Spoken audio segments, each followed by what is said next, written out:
What do you think about when you think of the United Kingdom? Fancy people with posh accent drinking tea, or people with less fancy accent drinking warm ale in carpeted pubs? Or maybe some of the best Indian restaurants outside of India? Well, either way, you're right. The UK is a relatively small country with a big population and an even bigger history. I mean, it once was perhaps the largest empire ever to exist. Their king is not only king here, but also over countries such as Canada and Australia. And it's home to the most watched sports league in the world. This is the United Kingdom Explained. The United Kingdom has a total land area of 242,495 square kilometers. This does not include the Crown dependencies and overseas territories, which we'll discuss a bit later. The UK is the 78th largest nation in the world, between Guinea and Uganda, and it's also the 7th largest island nation. The island of Great Britain makes up most of the UK's area, with the rest coming from Northern Ireland and various surrounding small islands.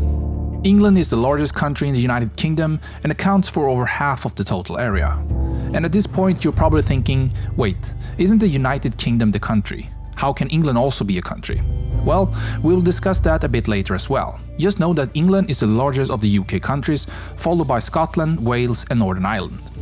The highest point is Ben Nevis, a 1,345 meter tall mountain in Scotland. Holme-Fen in Cambridgeshire is the lowest point in the country. It sits 2.75 meters below sea level, and the Severn is the UK's longest river, measuring 354 kilometers.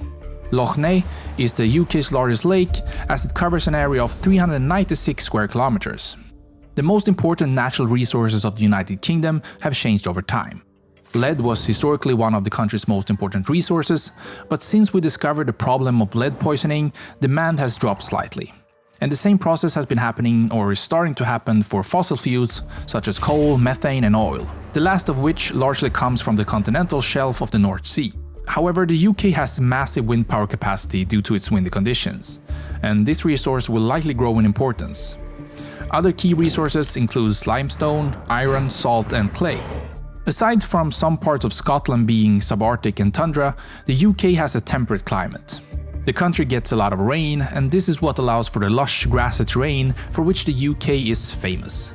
But it doesn't rain all the time though, and summers can be quite sunny and actually kinda hot. And these hot summers are actually becoming a growing issue due to climate change, as many UK homes and infrastructure were built long before air conditioning was needed or even possible. The highest temperature ever recorded in the UK was 40.3 degrees Celsius, and it happened in Coningsby, Lincolnshire on July 20th, 2022. The lowest temperature was a negative 27.2 degrees Celsius, recorded at Braemar in the Grampian Mountains of Scotland on February 11, 1895, and also on the 10th of January 1982. The population of the United Kingdom is about 67 million, making it the 22nd most populous country in the world, right between France and Tanzania. England has by far the largest population of the four countries that make up the United Kingdom, with an estimated 56,536,000 people living there. Scotland is the second most populous country, followed by Wales and then Northern Ireland. The vast majority of the population speak English, with small pockets in Scotland, Wales and Northern Ireland speaking Scots, Welsh and Irish respectively. And the most spoken immigrant languages are Polish, Romanian, Punjabi and Urdu. And this reflects the UK immigration patterns of recent decades. London is the capital of the United Kingdom, and with a population of about 8.8 million, it's by far the largest city. London is home to the Palace of Westminster, where both Houses of Parliament meet, and Buckingham Palace, which is the administrative headquarters of the monarch of the UK. Edinburgh, Cardiff and Belfast are the respective capitals of Scotland, Wales and Northern Ireland, and other notable cities in the UK include Birmingham, Manchester, Liverpool, Leeds and Glasgow.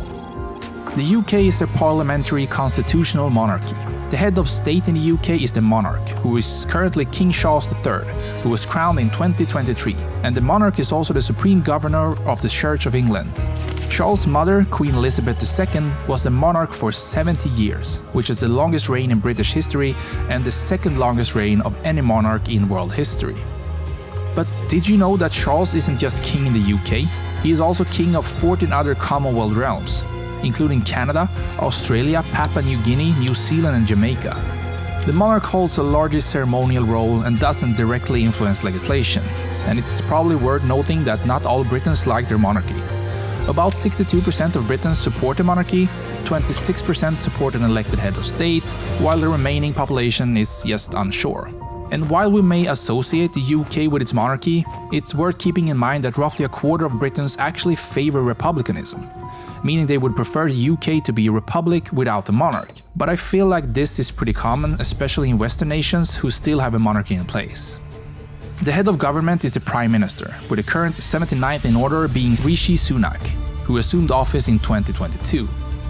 In the UK, people drive on the left side of the road. There is no official language, but since this is the birthplace of English, it's the de facto national language. And at this point, we should probably finally explain what the United Kingdom is. If the UK is a country, how can England also be a country? Well, England, Scotland, Wales and Northern Ireland are all referred to as countries. They have their own governments with varying degrees of authority. Laws passed by the Westminster typically apply to England and Wales, but not always to Scotland and Northern Ireland. Also, we might as well reveal that the official name of the whole country is the United Kingdom of Great Britain and Northern Ireland. And while all the countries of the United Kingdom have the same foreign policy, Scotland, Wales and Northern Ireland each have their own devolved government with varying degrees of power. Scotland's is the most prominent, and Northern Ireland's has been plagued by refusal to cooperate between Unionists and Republicans. More on those later, but to simplify, many people in Northern Ireland would prefer their country leave the UK and unify with the Republic of Ireland. But Scotland also has a strong independent movement, and they even held a vote in 2014 asking their people if Scotland should become an independent country, with the yes side barely losing 44.7% to 55.3%. The UK is a highly developed social market economy. Their nominal GDP is roughly $3 trillion, which makes theirs the 6th largest economy of any country on earth. This ranking puts the UK economy just below India's and just above France's. The currency of the UK is sterling, of which the pound is the main unit. The service sector accounts for about 81% of the UK economy, and much of this is connected to the tourism industry. In 2019, tourism contributed a total of £248.5 billion to the nation's GDP, with just over half of that money landing in London. And roughly 30 million people visited the UK in 2022, ranking it the 7th in the world. The UK's biggest exports are precious metals, crude oil, mechanical power generators, pharmaceuticals and cars. And the UK's top 5 export markets are the United States, Germany, Netherlands, Ireland and France. And their top import markets are the same, except replace Iran with China. And the UK's trade deals have changed significantly since Brexit, but we're not going to get into that just yet. Instead, let's look at the history of this country. The earliest known humans arrived in these lands around 900,000 years ago. In the Bronze Age, people constructed the famous Stonehenge, a massive circle of stones that's one of the world's most famous prehistoric monuments. In 55 BC, Julius Caesar arrived on the shores of Britain but failed to establish a long-lasting presence. About 100 years later, the Roman Emperor Claudius launched a full-scale attack and Britain's Roman era began. The Romans began building the massive Hadrian's Wall in the year 122. And as the Roman Empire fell apart, the Romans left Britain around 410 and were replaced by Germanic-speaking tribes such as the Angles, Jutes and Saxons.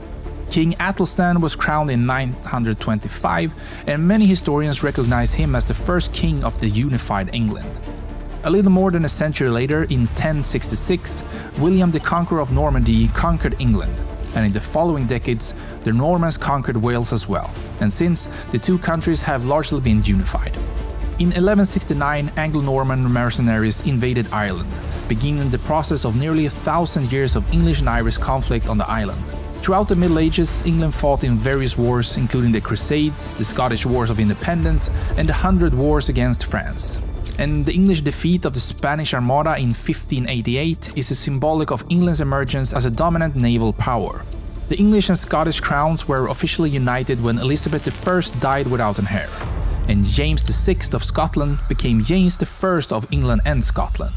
In the mid-17th century, there was the brutal English Civil War, which the parliamentarians won and then replaced the monarchy, but only briefly. England and Scotland formally became a single nation with the Acts of Union in 1707.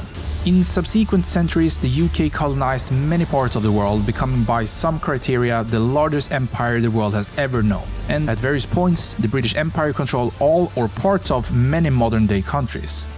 The British Empire and the Industrial Revolution of the 19th century made the UK a very rich nation. However, most of that money stayed in the hands of the already rich. While there were some benefits to some people living in colonized lands, the British Empire was also guilty of incredible cruelty, violence and destructive resource extraction. And these issues continue well into the 20th century. The UK played a crucial role in both world wars. Afterward, they remained a key ally of the United States and eventually embarked upon a process of decolonization. Unfortunately, violence continued in Ireland, and most of the island of Ireland became independent in 1922 after the Irish War of Independence.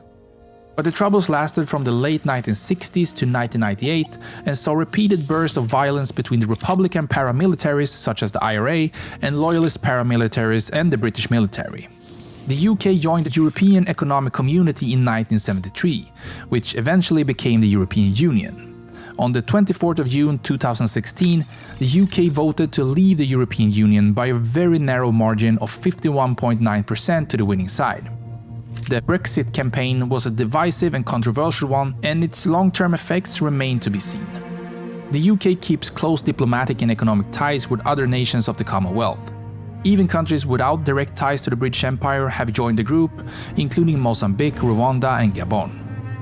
And the UK spends about £45.9 billion on defense, and the UK also possesses nuclear weapons.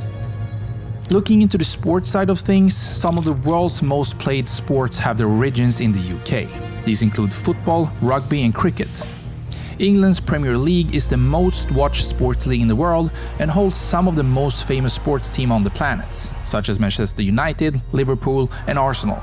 Often the separate nations of the UK compete individually in national sports. For example, in football, Scots often refer to England as the Old Enemy.